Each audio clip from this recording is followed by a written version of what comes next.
வணக்கம். லதா'சherbalkitchen இன்றைக்கி நம்ம செய்ய போகிறது சத்து மாவு கஞ்சிங்க. இந்த சத்து மாவு கஞ்சி செய்கிறதுக்கு தேவையான பொடி நான் ஆல்ரெடி டிஸ்கிரிப்ஷனில் கொடுத்துருக்கேன். நீங்கள் அதை பார்த்து தெரிஞ்சுக்குங்க. பாருங்கள், கஞ்சி மாவுக்கு நம்ம அளவு சொல்கிறேங்க. 1 கிளாஸ் கஞ்சி மாவு செய்கிறதுக்கு இதை மாதிரி கரண்டியில் 2 கரண்டி எடுத்துக்கலாங்க. இப்போ நம்ம 2 கிளாஸ் கஞ்சி மாவு செய்ய போகிறோம். அதனால் இதில் 4 குழி கண்டி எடுத்துக்கிறோம். இந்த அளவுக்கு எடுத்துக்கலாங்க. இப்போ இதை நம்ம தண்ணி ஊற்றி கட்டி இல்லாமல் கரைக்க போகிறோம். இப்போது அதுக்கு தேவையான அளவு தண்ணி ஊற்றி கலக்கிக்கலாங்க. நல்லா கட்டி இல்லாமல் கரைக்கணுங்க.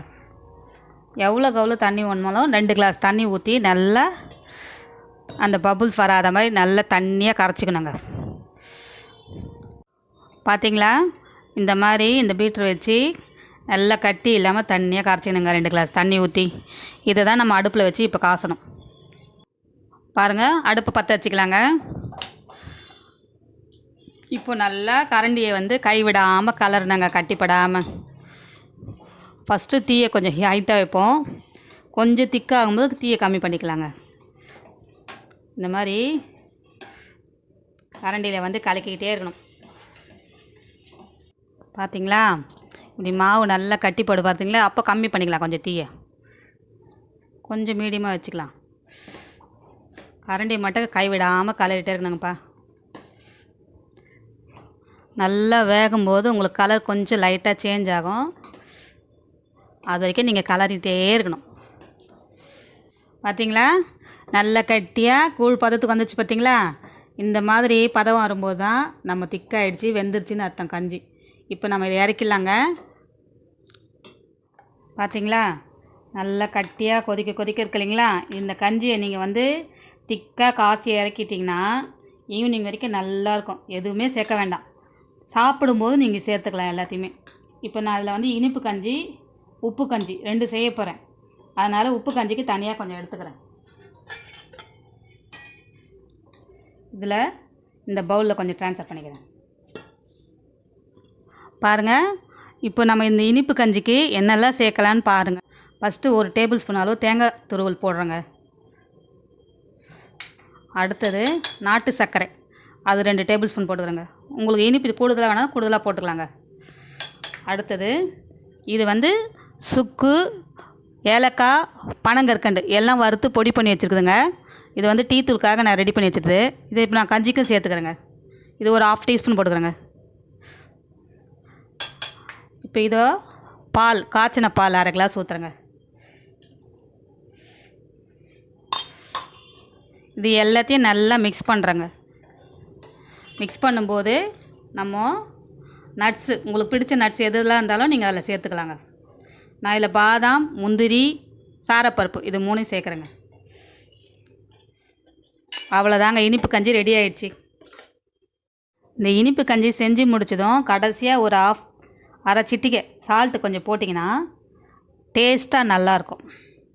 இப்போது கார கஞ்சிக்கு என்னெல்லாம் சேர்க்கலான்னு பாருங்கள். ஒரு 1/2 சிட்டிகை உப்பு சேர்த்துக்கிறேங்க.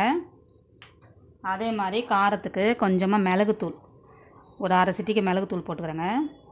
ஒரு 1/4 சிட்டிகை பெருங்காயத்தூள் கொஞ்சம் போட்டுக்கிறேங்க. சின்ன வெங்காயம் பொடியாக நறுக்கி வச்சு 2 துண்டு அது கொஞ்சம் சேர்த்துக்கிறேங்க. அடுத்தது கேரட் கொஞ்சமாக துருவி வச்சுருக்கேன், அது கொஞ்சம் போட்டுக்கலாம். அடுத்தது கொத்தமல்லி, அது 1 ஸ்பூன் போட்டுக்கிறேன். கடைசியாக மோர், 1/2 கிளாஸு திக்காக மோர் கலந்து வச்சுருக்கேன். இந்த மோரை நம்ம இதில் கலந்துக்கலாங்க.